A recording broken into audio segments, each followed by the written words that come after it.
na sana ni Pirena na matanong itong si Tera na ito ang kanyang hadiah. Kahit hindi man niya ito nagawa ay nararamdaman naman ng sangre.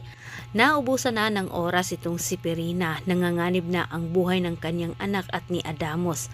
Habang nawala naman muli itong si Tera sa kanya, pagkakataon na sana ni Pirena na matanong itong si Tera, ngunit umipal naman ang nanay ni Sangre.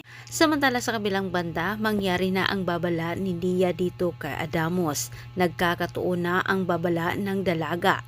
Pero iba ang paraan ni Mitina na parusahan itong si Adamos. Ang buong akala naman ng Reyna ay hindi mapanalo ni Adamos ang laban na kanyang inihanda para sa isang sangre.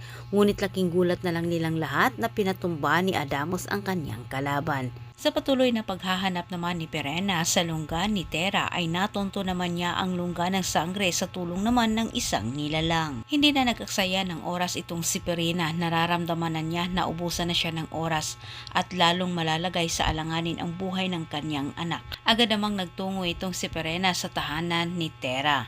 Ngunit nagulat naman ang nanay ni Tera kung sino ang nagpakilala na Pirena. Sa puntong ito na sila'y nagkaharap na ay ginamit naman ni Pirena ang nanay ni Tera para siya'y mapalapit sa kanyang hadiah. Samantala sa kabilang banda ay unti-unti nang naunawaan ni Dia na hindi si Adamos at Plamara ang masasama kundi itong kanilang Reynang si Mitina. Napanalo ni Adamos ang kanyang laban, ngunit pinapahirapan naman siya ni Mitina.